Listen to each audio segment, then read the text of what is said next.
Bonsoir et bienvenue à bord de l'Universalis. J'espère que vous avez passé de bonnes fêtes de fin d'année, et maintenant que 2024 est arrivé, je propose qu'on s'attaque à mes meilleurs films de 2023. Comme d'habitude, deux infos importantes. La première, c'est que je ne m'attaque pas exclusivement aux films sortis dans l'année. Parce que, c'est pas parce qu'on a passé l'année de votre naissance qu'il faut forcément plus s'intéresser à vous. Ça vous plairait, vous, quand vous abandonne sitôt que vous avez plus d'un an? Bande de monstres! Et accessoirement, je suis pas le plus doué pour ce qui est de suivre l'actu. Et vu que les youtubeurs ciné pullulent avec leur top et leur flop, je vois pas ce que je peux apporter de plus. Et enfin, mes tops et mes flops restent subjectifs. Un film peut très bien se retrouver dans mes meilleurs visionnages avec énormément de défauts, tout simplement parce que je l'ai aimé. Mais malgré tout, j'essaye quand même de donner les arguments les plus objectifs possibles. Bien! Si on commençait.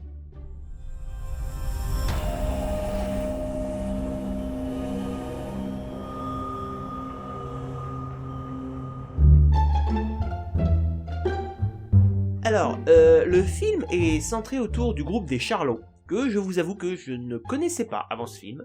Les Charlots sont un groupe de musique humoristique français qui officiait notamment dans les années 70. L'histoire concerne donc ces 4 jeunes hommes en vacances, dans une zone où vont avoir lieu non pas les Jeux Olympiques, mais des Jeux internationaux amateurs. Sûrement pour justifier le fait que ça se déroule dans une petite ville et pas dans une capitale. Problème, la petite amie d'un des Charlots va tomber amoureuse d'un participant, ce qui va amener les protagonistes à se joindre à leur tour aux épreuves. On va commencer par le principal défaut. C'est un film des années 70, donc évidemment sur l'humour, il y a des points qui peuvent assez mal passer à l'heure actuelle, notamment le sexisme. Parce que clairement, l'héroïne, c'est peut-être à lui donner un peu trop d'honneur que de l'appeler l'héroïne en fait, hein, c'est le... Appelons-la plutôt la potiche.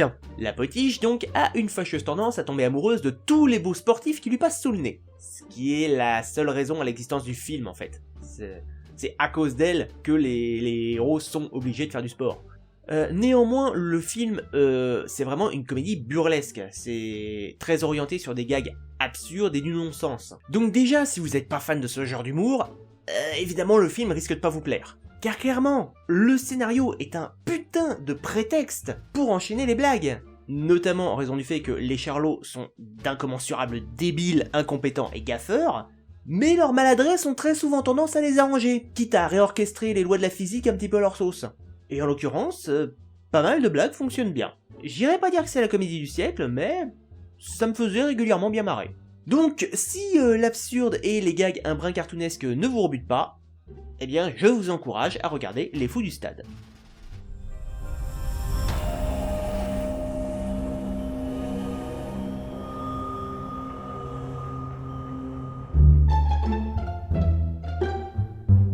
Alors, avant de me gueuler dessus parce que je l'ai pas mis en top 3, je tiens à préciser le fond de ma pensée. Je sais que ce film est culte pour beaucoup, et si vous l'avez découvert à sa sortie, en 2006, je comprends que ça vous ait marqué, stupéfié et tout un tas d'autres adjectifs. Mais là, je vais aborder le cas du visionnage d'un mec qui a découvert le film en 2023, et qui avait déjà eu droit à Inception, Matrix et tout le tralala. Donc évidemment, mon ressenti sera pas le même que le vôtre. L'histoire est celle d'une entreprise ayant développé les Décémini, des appareils qui permettent de s'introduire dans les rêves d'autres personnes, mais également de les enregistrer à des fins thérapeutiques. Malheureusement, un vol a été commis et le terroriste va se servir des Décémini pour s'introduire dans l'esprit des autres afin d'y insuffler des cauchemars et de les pousser à la folie. Commençons par les bons points, c'est un très beau film. Le dessin et l'animation sont de très bonne qualité, et le fait de justement jouer avec le principe des rêves, et donc de régulièrement s'affranchir des règles de la physique, est ultra intéressant. Je pense même pouvoir dire que Paprika va parfois plus loin qu'Inception, avec les modifications corporelles, les passages à travers les écrans ou les affiches, ce genre de choses. C'est néanmoins, niveau scénario, il y a quand même 2-3 points qui m'ont posé problème. Déjà, le principe selon lequel le terroriste peut se servir des Décémini pour rentrer dans l'esprit d'absolument n'importe qui. Même des personnes qui ne portent pas de Décémini. Alors que dès le début, il est bien expliqué que non, il faut un appareil pour celui qui rêve et celui qui va dans les rêves. C'est... ensuite, le coup du climax avec le monde des rêves qui déborde dans la réalité. What? Non, c'est non, ça marche pas, non. Je vous jure, j'ai vu le climax final, j'étais en mode, c'est... Ouais...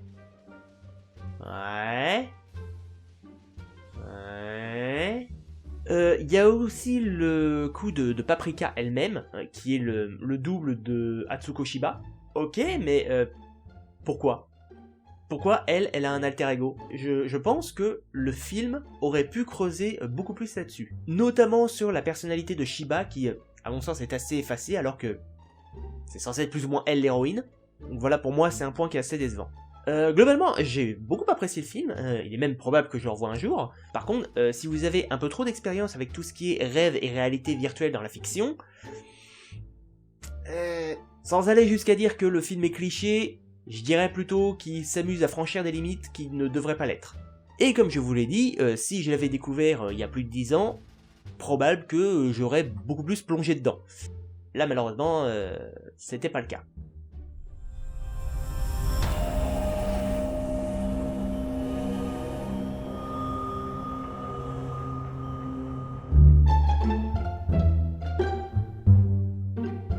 Que dire de ce fameux film de Wes Craven? Eh ben que c'est un bon film. L'histoire est celle d'un anthropologue mandaté par une entreprise pharmaceutique pour récupérer la fameuse poudre à créer des zombies de Haïti. Parce que ça pourrait être un des plus incroyables anesthésiques de l'histoire et que ce serait pas mal de mettre la main dessus. Problème, Haïti est en pleine dictature avec le président Duvalier qui fait régner un climat de terreur. Et comme si ça ne suffisait pas, il a comme bras droit un sorcier vaudou. Franchement, je crois que c'est une des visions les plus respectueuses du vaudou que je connaisse. Je m'attendais vraiment à ce qu'on ait le cliché de la secte ultra maléfique, mais absolument pas. Et quand tu sais que le film est l'adaptation d'un livre, qui à la base n'est même pas une fiction, c'était vraiment un bouquin scientifique, écrit par l'auteur qui était un véritable anthropologue, et le bouquin, c'est tout ce qu'il a étudié sur place. Donc c'est une vision plutôt honnête et réaliste de la religion vaudou, avec une intrigue très sympa, avec des maquillages et des décors plutôt réussis pour l'époque. Je regrette cependant le déluge d'effets spéciaux pour le climax, vu à quel point le reste du film avait réussi à rester sur la corde entre surnaturel et réalisme. Quand t'arrives à la fin, t'as l'impression que les mecs ils te chient tout le fantastique qu'ils ont pas pu verser avant quoi. En termes de défauts, probablement l'intrigue amoureuse, qui à mon sens sort de nulle part, et à la fin si le héros revient à Tahiti, c'est uniquement à cause de ça. Moi, mec américain, avoir trempé biscuit. Moi, récupérer chatte. Désolé, j'ai pas de meilleur moyen pour traduire ça. On peut aussi reprocher une narration à la troisième personne qui est un peu trop présente. Ça... Même si c'est pas si dérangeant que ça. Après, on va passer à la question un peu gênante. Est-ce que le film fait peur? Pour ceux qui ne me connaissent pas, je ne regarde quasiment jamais de films d'épouvante. Pour la bonne et simple raison que je n'arrive pas à rentrer dedans. Et comme je ne rentre jamais dedans, je n'ai jamais peur. Donc je suis absolument pas le genre de personne qui pourra vous conseiller là-dessus. Si j'ai réussi à rester concentré sur le film, c'est parce que l'histoire est intéressante. Les effets spéciaux marchent, mais ça date des années 80. Donc ça se voit que c'est des maquillages, des prothèses, des marionnettes... Mais globalement, ça reste un très bon film. Et si vous ne le connaissez pas, je vous invite à le découvrir.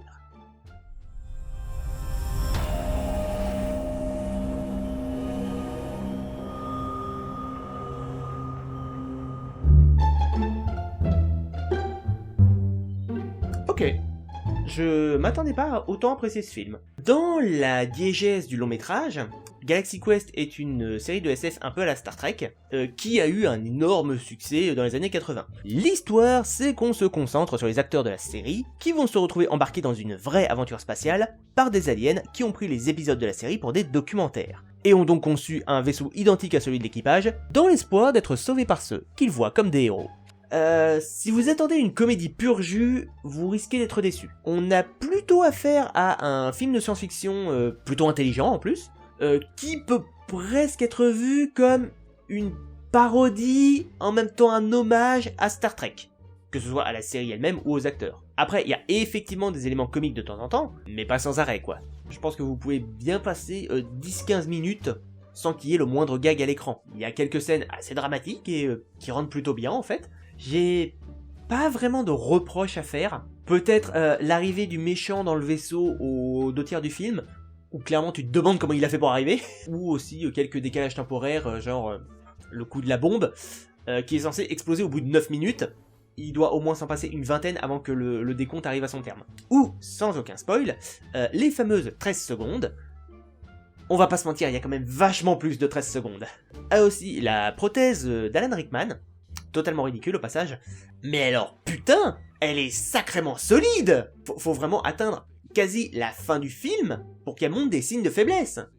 Mais je trouve le film vraiment malin, et il sait rire de lui-même, sans pour autant sombrer dans la débilité. Donc, si vous ne connaissez pas, je vous le conseille.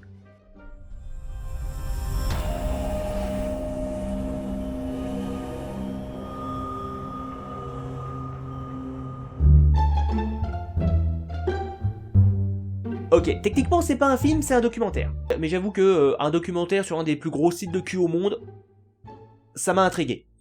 Et bah c'est super intéressant en fait. Et absolument pas un truc manichéen qui va dire le porno c'est le mal absolu, ou alors non, tous les membres du porno sont des gentils innocents et tout, c'est non, pas du tout. Non, les soucis de Pornhub, c'est des vraies saloperies absolument dégueulasses dont ils sont vraiment responsables. Malgré tout ça, il y a tout un tas d'acteurs et d'actrices qui en ont besoin pour avoir des revenus stables, mais de l'autre côté, la plateforme est régulièrement la cible de fanatiques religieux et autres conservateurs pas forcément droits dans leur pompe. Et le fait d'avoir toute une myriade de témoignages vraiment de tous les côtés, ça offre une variété d'avis assez conséquente. Du coup, quand le docu se termine, vous n'avez pas d'avis tranché sur la question. Vous avez eu la majorité des infos sur le sujet, maintenant c'est à vous de vous faire votre propre avis. Pour ma part, je considère que c'est un excellent boulot, et je vous le recommande fortement. Si vous avez minimum 18 ans, hein. Le documentaire montre rien d'explicite, mais faut pas déconner non plus, quoi.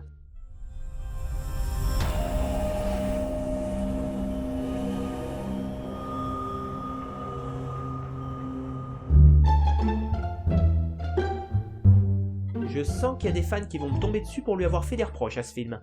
Ouais, parce que contrairement à beaucoup, je le considère pas comme un chef-d'œuvre. Faut savoir que j'ai pas mal regardé la web série d'origine, notamment les premières saisons que j'ai revues beaucoup trop de fois. La preuve, j'ai même lu le bouquin sur la meute. Bon après, j'avoue que la série, ça fait quand même quelques années que je l'ai pas revue. Et c'est un gros avantage du film, c'est que vous n'en avez absolument pas besoin pour rentrer dedans. Il peut se déguster comme une pièce unique. Par contre, je pense que ceux qui se souviennent bien de la série, certains points risquent de les gêner. Comme par exemple, et ça il me semble que c'est une énorme incohérence, la brigade temporelle qui parvient à se téléporter à l'époque du Visiteur du Futur. Sauf que dans la saison 1, je crois, on expliquait bien que les machines à voyager dans le temps ne pouvaient pas se rendre dans une date ultérieure à leur création. C'est d'ailleurs un des gros avantages du Visiteur du Futur, parce que son époque, c'était la seule où la brigade temporelle ne pouvait pas le suivre. Il y a aussi le cas de Matteo, qui a quand même été allié au Visiteur du Futur pendant 3 saisons, il me semble, et à aucun moment, les héros n'essayent de discuter ou de négocier avec lui. Et c'est ça le problème, parce que si les héros discutent avec lui, ça demande aux spectateurs de connaître la série. Là où s'il n'avait pas été présent, le problème se serait pas posé. Il y a aussi quelques règles assez tarabiscotées, du genre si tu files un coup de main aux gens qui changent le passé, tu te souviendras de toute la réalité alternative effacée. Ouais, là ça sent vraiment l'excuse un petit peu pourrave. Parce que là, techniquement, le changement temporel, les 3/4 des héros devraient pas s'en souvenir. J'étais très content de retrouver l'univers, les personnages, les acteurs, le jeu est globalement assez bon. Même s'il y a quelques passages un petit peu plus bof, hein, on va pas se mentir. Notamment les enfants de la meute qui, on va pas se mentir, jouent assez mal. Heureusement qu'ils sont très en retrait. Par contre, c'est au niveau de la forme que je vais être un peu plus mitigé. Globalement, les effets spéciaux passent bien. Il y a un ou deux fonds verts qui sont un peu évidents, mais je vais pas leur reprocher ça, hein. Ça reste infiniment plus beau que The Flash. Il y a cependant certains éléments de décor qui font fake. Pas tous, hein, mais bon, tu sens l'économie de moyens, quoi. Tu regardes les armures de la brigade temporelle, je suis désolé, ça fait toc. Donc, globalement, j'ai apprécié le film, peut-être par nostalgie de la série, mais je vais pas non plus clamer que c'est le meilleur film de tous les temps. Néanmoins, il faut rendre à César ce qui est à César. François Descraques et son Visiteur du Futur ont permis de prouver que les Français pouvaient faire de la SF de qualité. Et s'il a fait un bon score au box-office, et que ça permet à l'Hexagone de se sortir les doigts du cul, qu'il en soit ainsi.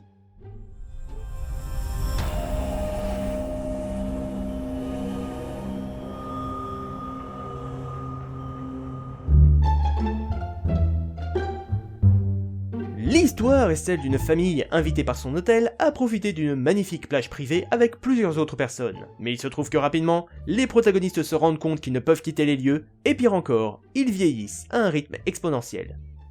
Et bien ma foi, c'est un très bon film. En voyant la bande-annonce, une de mes plus grandes craintes, c'était que ça tourne vite en rond. Eh ben pas du tout. Pendant une bonne partie de l'intrigue, j'étais vraiment happé par l'histoire. Les réactions des différents protagonistes sont logiques, j'ai pas repéré d'incohérence, et les cinéphiles devraient apprécier le fameux show don't tell. Ne racontez pas, montrez. Parce qu'il y a certains passages qui sont parfaitement compréhensibles, sitôt que tu as bien observé et que tu arrives à additionner 2 et 2. Comme par exemple, sans rien spoiler, les sacs de bouffe. En termes de défauts, ça va un peu être du cas par cas. Par exemple, j'ai aucune critique sur le jeu des acteurs, sauf pour la version 6 ans de Trent. Bordel, qu'est-ce qu'il jouait mal, ce gosse. Et ça se voyait malgré la VF. Niveau technique, il y a peut-être eu un point problématique. Déjà, il faut savoir que niveau maquillage et effet de vieillissement, c'est impressionnant le boulot qui a été fait. Ou alors ils ont tout fait par VFX, mais là ça m'étonnerait quand même. Mais quoi qu'il en soit, chapeau. Cependant, arrive à un moment une scène avec la mère de famille, qui a quand même bien commencé à vieillir, et à cet instant, elle arrive dans le champ de la caméra, et j'ai cru qu'elle avait rajeuni. Et ça m'a fait un choc, parce que j'ai vraiment cru qu'elle avait trouvé un antidote ou autre chose. Donc pour cette scène, soit il y a eu un oubli sur le maquillage, soit elle était éclairée de manière à ce que ça se remarque plus. En dehors de ça, le film mise beaucoup plus sur son ambiance que sur la violence. J'ai pas le souvenir que Shyamalan n'ait jamais été un grand adepte du gore, mais là il devient vraiment pudique, je trouve. Genre, un squelette humain, on va pas trop le montrer. Un cadavre de jeune fille, on ne montre que les pieds. Vite fait.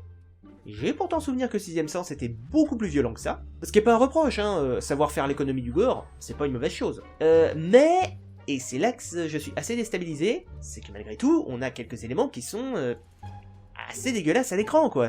Genre, pour ne pas spoiler, fracture. Et là, je pense que tous ceux qui ont vu le film vont faire... Je pense qu'il faut nécessairement avoir vu le film pour piger de quoi je parle. Mais c'est une scène qui est pas du tout belle à voir, quoi. Alors quand on voit que du début à la fin, le mec essaie de rester le plus tout public possible, fait... T'as oublié d'enlever cette scène ou quoi, Coco? À la limite, le vrai gros reproche qu'on pourrait faire au film, c'est que Shyamalan est un putain d'optimiste. J'avais eu la même impression en regardant Glass. Tu finis Old, tu fais... Ouais, c'est un peu facile quand même. Mais bon, une réussite pareille, c'est porteur d'espoir. Et j'avoue qu'un peu d'espoir de temps en temps, c'est pas une mauvaise chose. En dehors de ça, malgré quelques petits éléments un peu prévisibles, ça reste un très bon film, j'ai passé un très bon moment devant, et si vous aimez les histoires ambiance, je vous le conseille.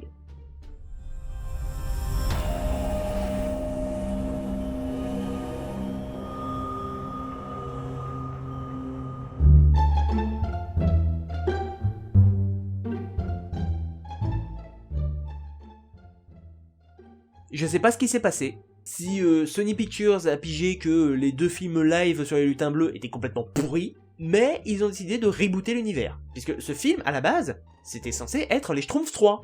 Et donc, je suppose, devait ramener les gnomes à New York. Sauf qu'en fin de compte, exit l'idée d'un film live, et on se concentre exclusivement sur le monde des Schtroumpfs. Et même si on a droit à une histoire originale, eh ben je trouve que c'est une très bonne adaptation. Il y a quelques changements bien sûr, mais globalement je pense que Peyo aurait été très fier de la mouture finale. Parce que l'univers des Schtroumpfs a su être modernisé et remis au goût du jour, tout en respectant l'essence originelle. L'histoire va majoritairement se concentrer sur la Schtroumpfette, qui techniquement n'est pas un vrai Schtroumpf vu qu'elle a été créée par Gargamel, à la découverte d'une autre population de Schtroumpfs, qui vit dans un village caché dans la forêt interdite. Problème, le vilain sorcier et son matou vont également se lancer à sa recherche. Du coup, est-ce que c'est un film pour enfants? Oui, dans le sens où les gamins peuvent le regarder sans aucun problème. Là où les films live d'avant, c'était pas dit. Mais il n'empêche que les adultes peuvent également le regarder et passer un très bon moment devant. Les fans des Schtroumpfs retrouveront certains aspects très classiques, ce qui ravira leur nostalgie, et en même temps, le métrage nous apporte suffisamment de nouveautés pour qu'on n'ait pas l'impression de se retrouver face à une simple ressucée de l'univers. Ils ont même réussi à rendre certaines scènes plutôt dramatiques et poignantes, ce qui est quand même assez couillu pour un film sur les Schtroumpfs.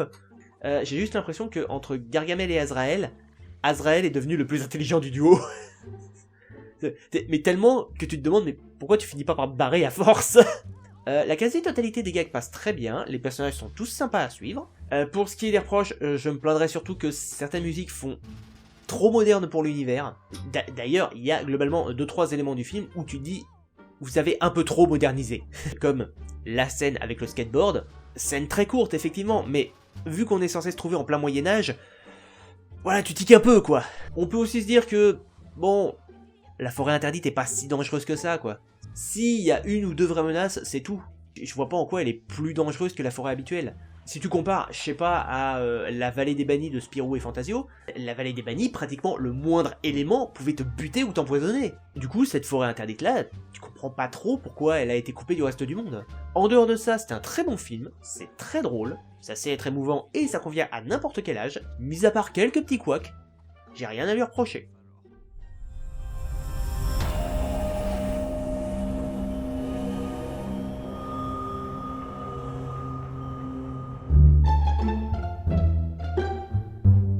Un classique des années 90 que j'avais jamais eu l'occasion de mater. À dire vrai, la seule raison pour laquelle je me suis décidé à le mater, c'est parce que j'avais vu la vidéo de Durandal sur le sujet, où il parlait des deux films, et ça m'a donné envie. L'histoire est donc celle d'une ville marquée par la malédiction de 3 sorcières, et un adolescent va accidentellement les ramener à la vie en allumant une bougie noire. Une des principales choses qui m'a marqué, c'est le chat noir. Parce qu'en fait, les héros sont accompagnés par un chat noir qui parle. Et autant les scènes où l'animal parle, ça se voit que c'est des effets spéciaux, quoi. Même si pour l'époque c'était quand même vachement impressionnant. Par contre, pour le reste des scènes, c'est clairement un vrai chat qu'ils ont utilisé. J'ai jamais vu un chat aussi bien dressé et bon acteur. Les 3 sorcières sont évidemment au centre de l'histoire, et elles sont complètement barrées et hilarantes. Le délire avec tout le côté ultra exagéré, ultra maniéré, ça m'a un peu fait penser aux épouses de Dracula dans Van Helsing. Sauf que là, c'est volontairement foutu au centre de l'image, et pas juste mis en détail sur le côté, quoi, c'est... un autre point que j'ai plutôt bien aimé, c'est le rapport entre le héros et sa petite sœur. Si vous avez connu les années 90, on avait souvent le cliché d'un héros adolescent et de sa petite sœur ou son petit frère, qui était toujours montré comme insupportable, le genre de peste que t'as envie de balancer dans un puits. Et là, pas du tout. Le personnage de Danny a certes des passages un peu chieuses, mais il y a une vraie complicité entre les deux et surtout un vrai amour fraternel. Du coup, j'ai beaucoup aimé ça. Niveau effets spéciaux, c'est surtout des trucs en dur, et plutôt bien fait, donc pas vraiment gênant. Il y a juste eu un passage où on a une des sorcières qui fait une course-poursuite avec une voiture. Quand on les voit côte à côte, ouais, là, c'est un peu criard. Mais en même temps, c'est une micro-scène de quelques secondes sur tout le film, donc voilà, c'est un bémol, mais pas si important que ça. J'aurais quand même un petit bémol pour les scènes de comédie musicale. J'aime bien les comédies musicales, hein. Enfin, certaines. Mais là, j'ai pas trouvé les chansons exceptionnelles. En dehors de ça, très bon film, très bon divertissement, et si vous l'avez jamais vu, je vous le conseille. Quant à sa suite, je vous la conseille aussi, elle est sympathique et modernise l'histoire, tout en restant dans le même délire. Les 3 sorcières sont toujours complètement barrées, et il se paye même le luxe d'être assez touchant sur le final. Mais j'ai trouvé le film moins drôle que son prédécesseur, et avec quelques passages un peu longués. Néanmoins, ça reste un très bon visionnage, et je vous le recommande également.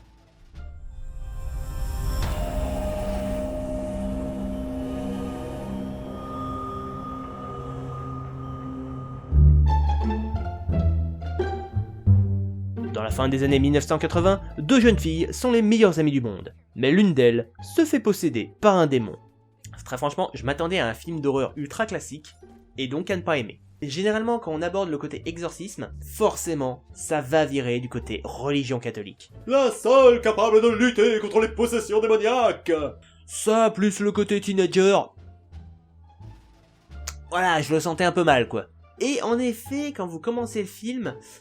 les premières conséquences de la possession, on va dire, bah ça reste du très classique en fait. Genre je suis méchante avec tout le monde, je vomis et je vais pisser là où il faut pas. Mais une fois que la possession de la fille, Gretchen, est complète, la meuf redevient belle et maîtresse d'elle-même, mais elle va commencer à semer la zizanie et essayer de tuer son entourage.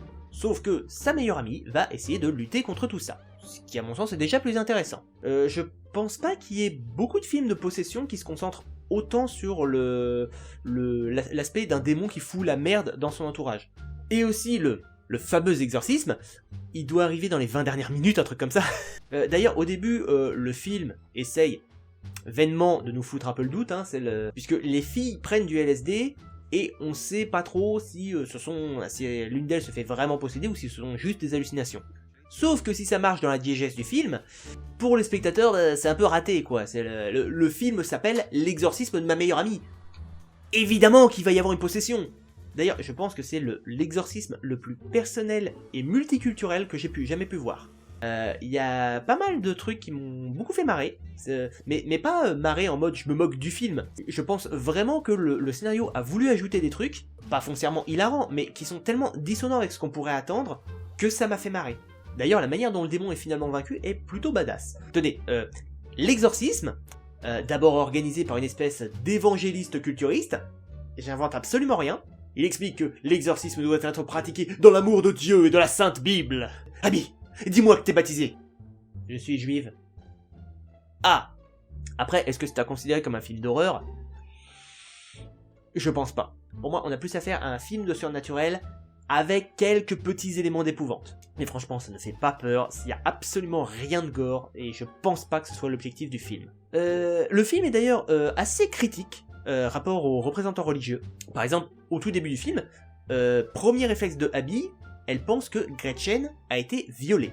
Et donc elle essaye, réaction parfaitement responsable, d'en parler à des personnes d'autorité. Donc les parents de Gretchen, religieux ultra-conservateurs, et la directrice du lycée, qui est une bonne sœur. Et la pauvre Abby se fait complètement refouler en mode « Vous avez pris de la drogue, et vous colportez des rumeurs nauséabondes sur la virginité de votre camarade !» C'est... Putain de bigot de merde. Donc voilà, le comportement de Abby qui essaye de régler les choses de façon logique. Elle agit de façon relativement cohérente pour une ado de 16 ans dans les années 80. J'irai pas jusqu'à dire que c'est le meilleur film de tous les temps, loin de là. Je dirais même que la première partie est assez lente et chiante. Mais après, je trouve que le film mérite totalement qu'on ait attendu. Donc si vous ne connaissez pas My Best Friend's Exorcism, je vous le conseille très fortement.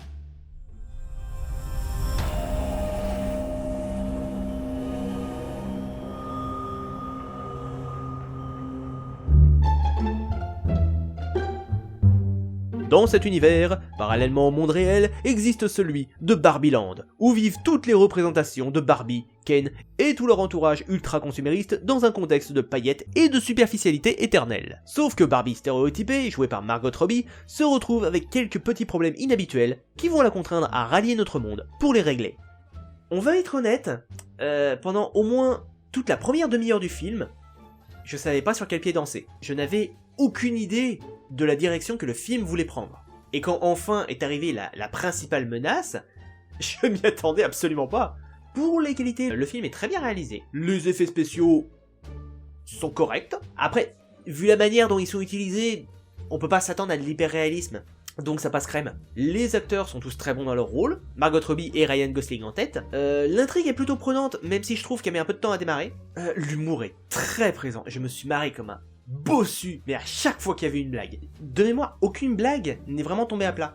Il y a des scènes qui sont absolument mémorables, la Barbie bizarre est absolument géniale. Après, ce qui a fait particulièrement réagir les foules, et diviser un certain nombre de critiques de cinéma, c'est le sujet du féminisme et du patriarcat. Certains pensent que le film est ultra féministe, et d'autres au contraire que ce n'est absolument pas le cas. Et je trouve qu'en effet, il y a matière à débat. Moi j'ai trouvé qu'il y avait pas mal de points qui étaient assez subtils, et vraiment sujets à réflexion, voire qui sont pas complètement clairs. Mais pour ma part, oui, c'est un film féministe. Ou plus exactement, un film égalitaire. Ah oui, une critique qui a visiblement été faite, comme quoi, et attention, vous allez tomber des nues, le film Barbie serait une propagande pour les poupées de Mattel. Non! Un film Barbie qui ferait de la pub pour des poupées Barbie? Mais t'es un génie, toi! Ouais, Mattel d'ailleurs, pour ceux qui ne connaissent pas, Mattel ce sont les créateurs des Barbie. Il y a eu des éléments du scénario, j'étais assez surpris qu'ils les laissent passer. Il y a quand même quelques critiques qui sont assez acides à leur encontre. Notamment la manière dont ils sont représentés par un groupe d'hommes d'affaires complètement débiles. Et même s'ils ne sont pas les grands méchants de l'histoire, il reste une péripétie et une menace pour l'héroïne. Il y a aussi un caméo de John Cena. Je crois que je m'en remettrai jamais. Conclusion, c'est un très bon film. C'est pas mon favori de l'année, mais mis à part un début assez poussif, je n'ai absolument pas boudé mon plaisir. Je me suis bien marré devant, et donc je ne peux que vous conseiller de le découvrir.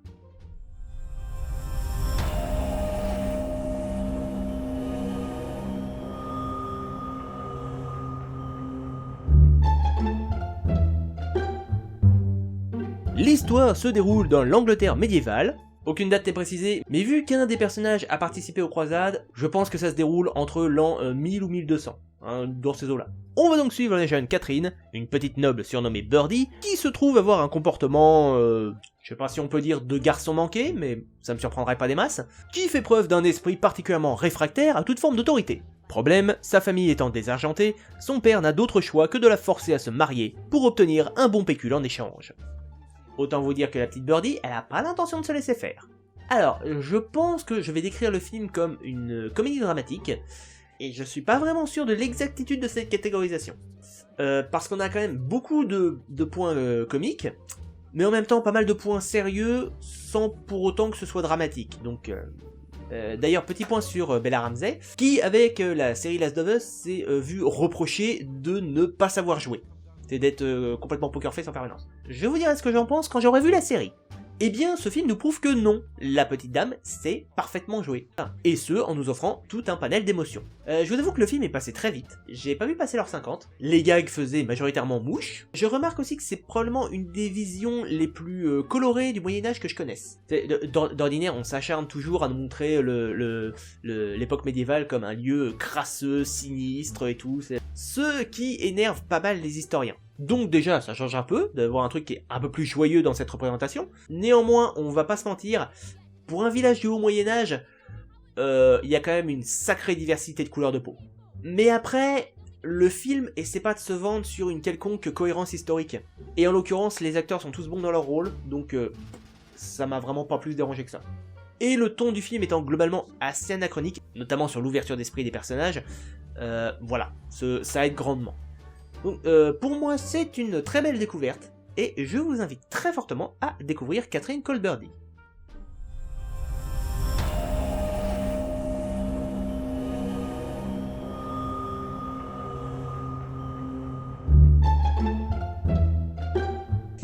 J'attendais pas grand chose de ce film.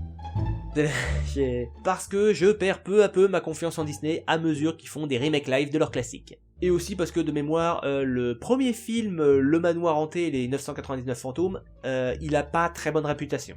Après, j'avoue que j'ai jamais vu, mais ça m'inspirait pas des masses. Et bah j'ai adoré. L'histoire, c'est qu'une mère célibataire emménage dans un immense manoir, sauf que ce dernier se révèle hanté par des centaines de spectres. Pire encore, sitôt que vous mettez un pied dans la baraque, vous ne pouvez plus en sortir sans être accompagné par un revenant. Raison pour laquelle les protagonistes sont contraints de tous revenir et de filer un coup de main. T'es maudit comme les autres, donc si tu veux avoir la paix, tu participes pour résoudre le problème. C'est vachement logique en fait. C'est donc une comédie d'épouvante, signée Disney, donc absolument rien de gore ni de choquant. À la limite, vous allez voir un corps sans tête, des squelettes et des gugus un brin décomposés, mais ça va pas plus loin quoi. Donc ne regardez pas ce film avec l'espoir d'avoir peur, ni même de sursauter. On est juste dans une intrigue surnaturelle qui est plutôt plaisante à suivre. J'ai pas vu d'incohérence, les gags sont plutôt drôles, pas le truc qui va vous faire suffoquer de rire, mais c'est marrant. Et le scénario n'essaye pas de nous noyer sous les blagues. Ça arrive de temps en temps, et parallèlement, t'as des séquences un peu plus normales, voire même un peu dramatiques. Les effets spéciaux sont bien faits mais visibles. Entendez par là que ça se voit que c'est de la CGI, mais le film ne cherche absolument pas l'hyper-réalisme. Donc pour le spectacle qu'on propose, je trouve que c'est parfaitement suffisant. Tous les personnages sont hyper sympas à suivre, même ceux avec lesquels je pensais que j'allais avoir aucun atome crochu, genre la voyante et Owen Wilson. J'ai beaucoup de mal avec Owen Wilson. Après, les acteurs vont pas dans des montagnes russes émotionnelles, mais leur jeu reste convaincant. Notamment pour le personnage principal qui, lui, passe par toute une palette de sentiments assez variés. Donc, Le Manoir Hanté, très bon film. C'est peut-être pas le long métrage de l'année, mais ça reste un excellent divertissement, et je vous le conseille.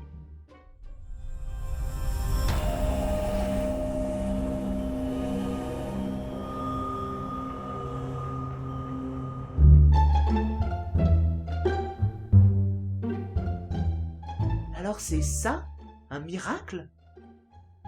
Waouh! En 2023, on arrive encore à faire des films Marvel qui soient des bons blockbusters plutôt intelligents, avec des bons effets spéciaux, des bonnes blagues pas envahissantes, et même une partie touchante? Eh bah oui. Le pitch, c'est que les gardiens de la galaxie sont attaqués par Adam Warlock, un individu extrêmement puissant qui blesse mortellement Rocket. Ça va contraindre notre équipe de joyeux lurons à retrouver ses créateurs pour le soigner, et de notre côté, nous apprendre ses origines. S'il y a bien une licence de film devant laquelle j'étais persuadé que je ne verserais jamais une larme, c'est bien devant un Marvel. Ce film m'a donné envie de chialer. Les souvenirs de Rocket sont hyper touchants et traumatisants. J'ai vraiment eu beaucoup d'empathie pour le personnage. Il y a même eu des moments où j'ai craint pour la vie de certains. Évidemment, Disney Marvel oblige, c'était pas grave, mais c'était quand même une magnifique prouesse de la part d'un studio qui enchaîne pas mal de fails. Entre un Black Panther 2 bof et un Quantumania nullissime, je voudrais pas jouer les Cassandres, mais ça commence à sentir le chant du cygne. Les effets spéciaux sont pas dégueux. Il y a quelques moments qui font un peu tiquer, bien sûr, et les CGI sont pas toujours parfaits, mais globalement, ça collait toujours.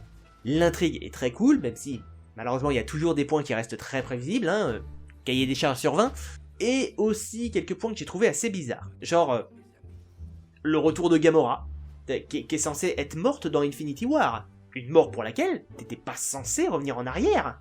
Sauf que là, dès le début du film, non, elle est pas morte, elle a juste tout oublié. What?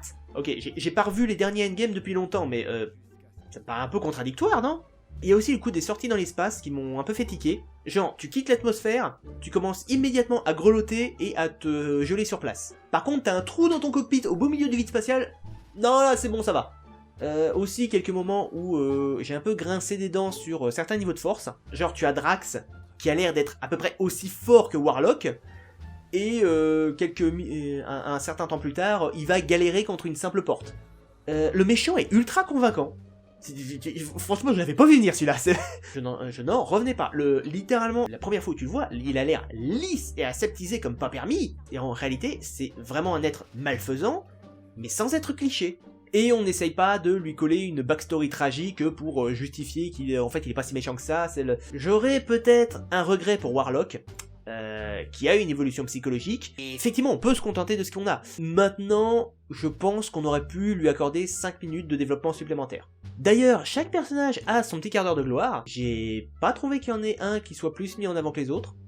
Ah oui, un autre défaut que j'ai repéré, au début du film, Groot se fait pratiquement mettre en pièces par Warlock. 5 minutes plus tard, il a repris son apparence habituelle. Vous êtes conscient que la dernière fois qu'il a subi des dégâts pareils, il lui a fallu 5 autres films pour retrouver les 2/3 de sa taille.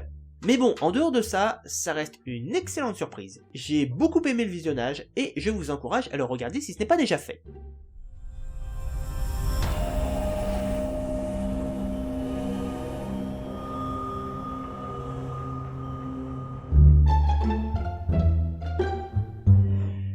Avec ce film, je m'attendais à vraiment pas grand chose. À la limite, un petit nanar divertissant.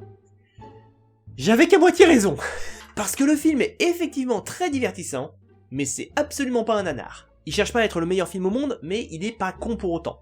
D'une certaine manière, si vous avez déjà vu Dredd ou The Raid, je me suis fait la réflexion que The Princess, c'était la même chose mais en inversé. Au lieu d'avoir un mec qui monte dans une tour en bottant des culs, on a une meuf qui en descend tout en bottant des culs. C'est con, mais fallait y penser. L'histoire est donc celle de la princesse, qui n'a pas de nom. Elle se réveille au sommet d'un donjon, et un vilain méchant a l'intention de l'épouser de force. Le truc, c'est que la gamine n'a pas l'intention d'attendre qu'un prince charmant vienne la secourir, et elle va se démerder toute seule. Et comme je vous le disais tout à l'heure, le scénario est pas exceptionnel, mais il est logique. Par exemple, un point qu'on peut facilement critiquer dans pas mal d'œuvres censées être historiques, c'est la présence de minorités. Est-ce que c'est normal d'avoir des noirs ou des asiatiques dans un contexte médiéval qui ne va pas les percevoir avec racisme? Ben là, c'est parfaitement logique et clairement expliqué dans le scénario. Bon, après, le film est décrit comme historique. Je vous avoue que j'y crois pas. Pour moi, ça pourrait se dérouler dans un univers de fantasy un peu soft, un petit peu à la Mountain Blade. Et pour moi, The Princess, c'est un peu la même chose. On n'a aucun nom de territoire, aucune époque n'est donnée. Même à un moment, on voit des religieux qui préparent une cérémonie de mariage. Et j'ai pas vu de croix. J'ai même repéré aucun symbole flagrant, en fait. Donc pour moi, c'est plus de la fantasy soft que de l'historique. Sinon, le film en lui-même est à mon sens très bien foutu. Les combats sont très correctement chorégraphiés. C'est pas les meilleurs que j'ai jamais vus, mais ça les empêche pas d'être très bons. Il y a même eu quelques plans séquences qui étaient sacrément bien faits. Il y a 2-3 passages que j'ai trouvé un peu moins réussis, ou qui manquaient de fluidité. Parfois un mouvement un peu facile, mais bon, globalement, ça reste du très bon spectacle. L'humour est très bien géré aussi. Je m'attendais pas à me marrer autant devant ce film. En termes de défauts, j'en ai pas relevé des masses. Je ferai surtout des reproches aux flashbacks. Parce que je trouve qu'ils interviennent pas toujours au bon moment et font même parfois assez forcés. Mais en même temps, ils sont plutôt nécessaires pour expliquer d'où l'héroïne sait se battre. Comment on en est arrivé là, etc., etc. Donc bon, c'est la partie un peu tiède de l'ensemble, on va dire. L'héroïne est absolument pas invincible, c'est loin de là. Je crois que c'est comme John Wick, elle s'en prend plein la gueule, elle est en sang à la moitié du film. En plus, le film ne dure qu'1h30, donc là clairement vous avez aucune excuse. Mater the Princess, c'est une excellente surprise.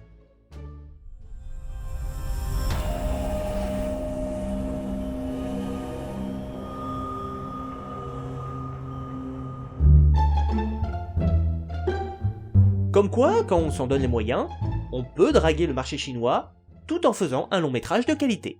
L'histoire est celle de Mei, une adolescente sino-canadienne. Ouais, pour une fois, le contexte se situe pas aux États-Unis, mais dans le Canada des années 2000. Sauf que suite à certains événements, elle va se rendre compte qu'elle se métamorphose en panda roux géant chaque fois qu'elle ressent une émotion forte, ce qui est plus ou moins une malédiction héréditaire. Comme d'hab avec les studios Pixar, c'est un excellent film. Les émotions y sont comme d'habitude très présentes, et j'ai eu les larmes aux yeux à plusieurs reprises. Grosso modo, c'est le thème du passage à l'âge adulte, mais avec la pression que peut avoir la famille. Notamment certaines familles chinoises qui réclament la perfection à leurs enfants, quitte à complètement écraser leurs sentiments et les conditionner à reproduire le cycle. Vu que la réalisatrice et co-scénariste est justement chinoise, on peut supposer qu'elle sort pas ça de nulle part. Le film sait être drôle et en même temps très émotionnel, les personnages sont bien gérés, on peut deviner les grandes lignes de l'intrigue, mais bon, c'est un peu un défaut de la plupart des films d'animation Disney Pixar, donc Au niveau des reproches, pour ma part, j'ai eu un gros problème avec le début. Vraiment le tout début de l'histoire, où clairement ça avait l'air de partir sous l'angle de la comédie teenage très bas de gamme avec un humour nul à chier. Je vous jure que l'intro m'a donné envie d'éteindre le film et de passer à autre chose, de le mettre dans les flops sans même le regarder. Comme quoi, il y a des moments, faut savoir insister pour être honnête. Heureusement, ça s'améliore très vite, hein, je crois que dès qu'on voit l'héroïne arriver dans sa famille, c'est-à-dire au bout de 5-10 minutes grand max, le film démarre vraiment. Autre défaut, mais qui là est totalement subjectif, je le reconnais, c'est que Mei ne fait absolument pas chinoise. Vous regardez sa mère, sa grand-mère et ses tantes, elles ont toutes des caractéristiques asiatiques, mais Mei n'a aucun de ces traits. Si encore son père avait été caucasien, on aurait pu penser à un métissage, mais même pas. Le mec est aussi chinois que les autres, donc pourquoi On peut aussi se dire que une ado qui se transforme en panda roux géant, ça choque pas beaucoup les foules et l'info circule pas vite. Bon ok, c'est le début des années 2000, mais le fait qu'une transformation pareille ne s'ébruite pas très rapidement, je trouve que ça aide le scénario. Pourtant, ça reste une ambiance qui est globalement assez bon enfant, et je pense que le scénario voulait rester concentré sur ses thèmes à lui, et qu'il n'avait pas l'intention de déborder. Donc c'est peut-être pour ça qu'il aborde pas ces sujets-là. L'animation est magnifique, notamment un truc qui m'a particulièrement marqué, c'est l'effet des gouttes de sueur. On en a 2-3 reprises dans le film, et clairement il y a plusieurs animations un peu exagérées, un peu dans le style un peu manga, quoi, et ça colle totalement. Conclusion, excellent Pixar, avec beaucoup d'humour et de sentiments, donc je vous le recommande.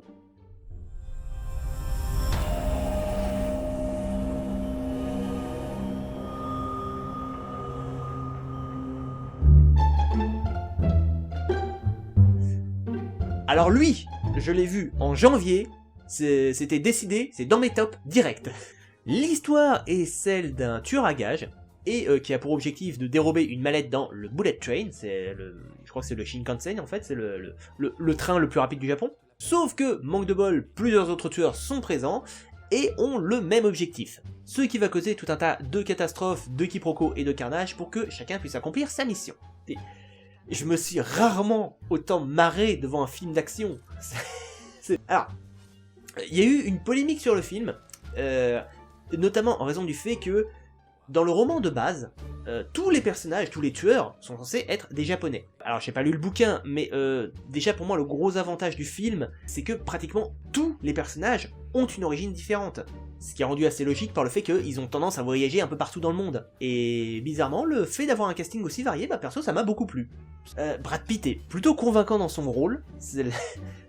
D'ailleurs, contrairement à ce qu'on pourrait croire, ce n'est absolument pas le sauveur blanc qui va arranger la situation sans une goutte de sueur, c'est... Non, pas du tout. Le gars est un poissard. Il essaye toujours de tout régler par la discussion, il faut régulièrement, il s'en prend tellement plein la gueule. C'est clairement le perso le plus hilarant du lot, et il est en stress du début à la fin du film. Le métrage a aussi eu l'excellente idée de filer un rôle très appréciable à Hiroyuki Sanada, qui est, sans contexte, un de mes acteurs japonais favoris. Ce mec inonde la zone de classe chaque fois qu'il apparaît. En revanche, pendant tout le film, on nous tease le grand méchant de l'histoire, à savoir la mort blanche, et je m'attendais vraiment à ce qu'on ait une vraie révélation, quoi. C'est un acteur assez connu, genre, je sais pas, Mickey Rourke ou Sylvester Stallone, ou n'importe qui justement, quand il enlève son masque, tu te fasses « Ah, putain, c'est lui !» ça aurait été une révélation parfaitement bienvenue. Et bah non, quand j'ai vu la tronche du gars, j'ai fait... Je sais absolument pas qui c'est. Donc pour moi, cette révélation était un peu ratée. Par contre, il y a un caméo qui arrive à la toute fin du film. Mais oui, évidemment, fallait qu'ils prennent cet acteur. C'était obligatoire. Niveau effets spéciaux, globalement, j'ai pas de critique à faire. C'est peut-être dans le gros final où, effectivement, là, ça commence à se voir qu'il y a des doublures numériques, ce genre de choses. Mais en même temps, le film part tellement à son délire que... c'est pas grave. On s'en fout, c'est pas l'important. Le scénario aussi est complètement con, hein. C'est vraiment un délire pour réunir plusieurs tueurs au même endroit. Avec une révélation finale de pourquoi, comment et tout le reste. Bref, pour moi, c'est un excellent film. Une très bonne comédie avec beaucoup d'action, sans pour autant que ça fasse trop. Donc, je vous conseille très fortement de mater Bullet Train.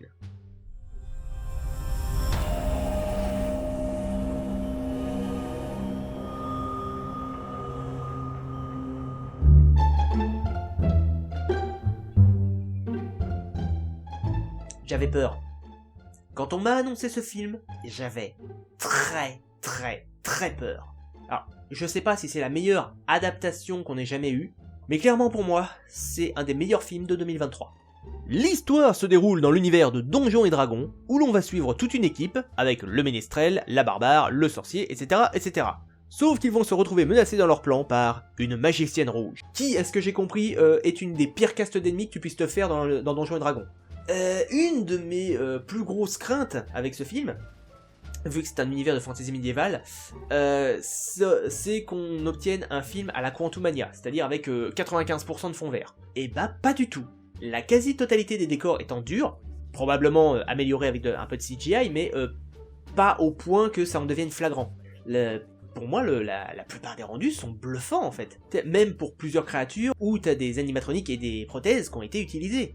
Alors bien sûr, il y a quelques effets qui passent moyens, et le souvenir, je crois que c'est les gnomes, des humains de taille réduite, mais quand tu les vois à côté de vrais humains de taille réelle, ouais, tu vois le fake quoi, ça te le hurle pas, mais tu le vois quand même. Il y a pas mal d'humour, sans être abusif, là c'est vraiment quelques pointes de vanne, et qui pour moi ont toujours fait mouche. Le scénario est excellent, il a toujours un suivi logique, et même si on a parfois quelques cours d'histoire sur l'univers, c'est pas des énormes couches d'exposition pour bien tout expliquer avec tous les détails sur les races, les sorts et tout ça, quoi. L'univers, les créatures, la magie, tout ça, vous le découvrez au fur et à mesure de l'intrigue. Et vous avez pas 3 plombes d'explication à chaque fois. Exception faite évidemment de quelques éléments importants de l'histoire, qui, sauf erreur de ma part, ne sont même pas canons dans le JDR. Donc de toute manière, tout le monde avait besoin qu'on l'explique. Bon après je dis ça, je suis rôliste, mais j'ai extrêmement peu touché à Donjons et Dragons. Je trouve les règles beaucoup trop velues. Donc, vous m'excuserez si je ne juge pas le film en tant qu'adaptation de Donjons et Dragons, mais simplement en tant qu'adaptation de jeu de rôle, d'ambiance jeu de rôle, et de film en lui-même. Alors, s'il y avait des défauts, oui, quelques-uns. Notamment l'évasion du cube de slime, que j'ai trouvé un peu facile, et 1 ou 2 trucs pendant le combat final, mais... voilà, c'est rien de vraiment désagréable. mais en dehors de ça, ça restait vraiment très agréable à voir. Bref, est-ce que c'est un bon film? Non. C'est un putain d'excellent film. C'est un très bon divertissement. L'histoire est épique tout en sachant être sérieuse, drôle ou touchante par moments. Pour moi, c'est un vrai coup de cœur et je vous invite très fortement à le regarder.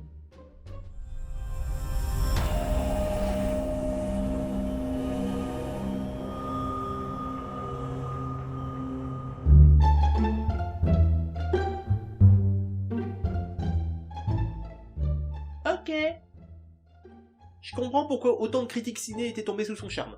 J'étais un peu mitigé avant de m'y mettre. Parce qu'en général, quand on me survend une œuvre, que ce soit un film, une série, un jeu vidéo ou un livre, en général je lui trouve très vite des défauts. Ou tout simplement, pas la trouver si bonne que ça. Et bah je suis content que RRR soit l'exception. L'histoire va être la rivalité entre deux hommes qui vont nouer une relation amicale parfaite, on peut carrément parler de bromance à ce stade. Sauf que les deux gaillards, en plus d'être des forces de la nature, sont opposés dans des actions que je peux pas trop me permettre de dévoiler, vu que j'ai vraiment pris mon pied à tout découvrir sur le tas. En gros, ça parle, de manière extrêmement romancée, de deux vrais révolutionnaires indiens du début du XXe siècle. On va passer vite fait sur ce qui appartient à mon sens aux défauts du film. Le scénario a parfois des moments de facilité. Mais en même temps, vu que la physique elle-même se fait régulièrement fister à plusieurs reprises, bon, c'est pas le plus important quoi. L'autre défaut majeur à mon sens, c'est que il n'y a pas de doublage français. Alors, avant que les pro-VO viennent la ramener, un doublage français, bien fait évidemment, ça permet de mieux faire connaître une œuvre dans l'hexagone. Et RRR est malheureusement trop peu connu sur le territoire français. Donc si ça peut améliorer sa diffusion, vous allez peut-être arrêter de vous plaindre. Et aussi quelques CGI qui sont un peu visibles. Sinon, le film est un bordel sans nom. Mais qu'est-ce que c'est fun! Comme je vous l'ai dit, faut pas s'attendre à ce que le film soit ultra réaliste. Parce que c'est pas le cas. Rien qu'avec les deux héros qui sont des giga tchad, du genre j'affronte un tigre à main nue, ou alors je soulève une moto et je m'en sers comme une arme, à partir du moment où vous acceptez d'entrer dans ce genre de réalité, c'est bon, le film vous posera aucun problème. Majoritairement, c'est ultra bien rythmé, c'est ultra coloré, les combats sont péchus, c'est hyper drôle, les scènes de danse mettent la patate, bref, c'est un excellent film. Maintenant, est-ce que je le reverrai? Sûrement. Mais pas tous les jours. Parce qu'un film de plus de 3 heures, faut se l'enquiller quand même. Hein. C'est même la principale raison pour laquelle il est pas en top 1 en fait. Mais en dehors de ça, c'est une excellente découverte. J'ai passé un très bon moment devant, donc si vous ne l'avez pas vu, je vous invite très chaudement à le découvrir. Si vous ne connaissez pas RRR, découvrez-le et faites-le découvrir à votre entourage, parce que c'est un bijou.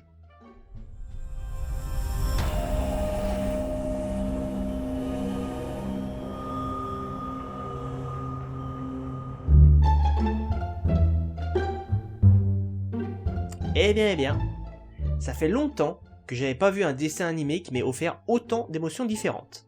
L'histoire se déroule en Irlande au XVIIe siècle, où l'on suit la jeune Robin, une petite fille qui va se retrouver au contact des Wolfwalkers, des individus qui possèdent des pouvoirs en lien avec les loups. On va commencer par l'aspect graphique, parce que c'est vrai que c'est un style un peu particulier, très crayonné avec un chara-design assez prononcé. Il y avait même pas mal de scènes qui ont une allure assez particulière, notamment avec certaines visions des perspectives qui sont plutôt inhabituelles en fait. Il y a des split screens à plusieurs reprises, ce que je trouve vraiment pas courant pour un film d'animation, mais justement le style tranche énormément avec tout ce qu'on peut avoir d'ultra lissé qu'on peut voir à l'heure actuelle. Ça a son propre univers, l'animation est superbe, vient ensuite le fond, et putain, j'ai adoré. Alors, on peut accuser le film de ne vraiment démarrer qu'au moment où l'héroïne entre en contact avec les Wolfwalkers, et encore ça arrive assez vite et c'était plus pour présenter l'environnement. Mais à partir de là, on enchaîne un nombre absolument considérable d'émotions différentes. Je peux vous garantir que pendant tout le climax, j'étais en stress à me demander si ça allait bien finir. Et pour que dans un film d'animation, j'en vienne à ne pas être sûr que tous les héros vont survivre, c'est qu'il a quand même réussi à se montrer sacrément original et audacieux. Y a-t-il des défauts? Alors oui, notamment 2 incohérences qui m'ont marqué, et encore, je pense que c'est pas bien grave. La première, c'est... pour ceux qui ont vu le film, un chasseur qui voit un loup rentrer chez lui, qui plus est à côté de sa fille, je pense pas qu'il va laisser la fenêtre ouverte avant de lui courir après. On peut aussi se dire que, vu à quel point les Wolfwalkers sont hardcore à choper, tu te demandes comment ils ont fait pour en capturer un. Et enfin, petit défaut visuel à la toute fin du film, un des personnages se retrouve avec une balafre sur le visage. Balafre qui disparaît à la fin du combat sans aucune explication. Mais en dehors de ça, c'est un magnifique film d'animation, avec en prime un très beau message écolo. Les personnages sont tous adorables, les émotions qu'il fait passer sont dingues. Bref, si vous ne l'avez pas vu, foncez. Vous arrêtez tout ce que vous pouvez avoir prévu d'autre, vous matez ce film, c'est obligatoire.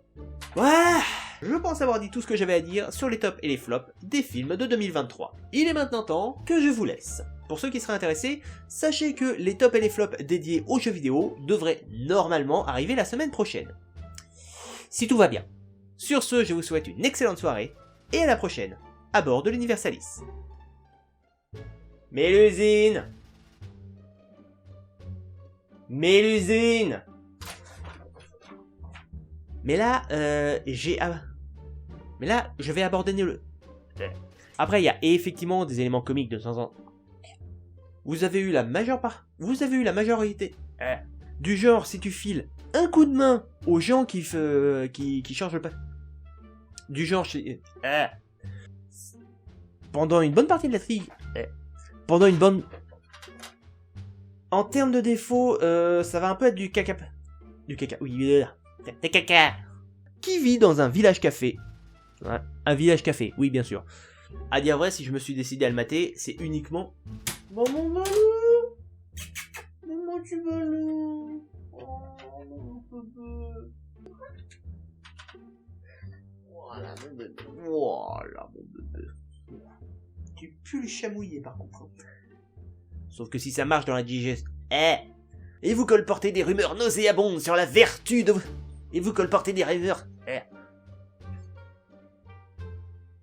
Tu m'as tout salopé, Balou, enfin... Pour te nettoyer les potes quand tu rentres. De paillettes et de superficialité éternelle. Et de superficialité... Mais mis à part... Mais dans le Canada des années 2000. Mais dans le Canada des années...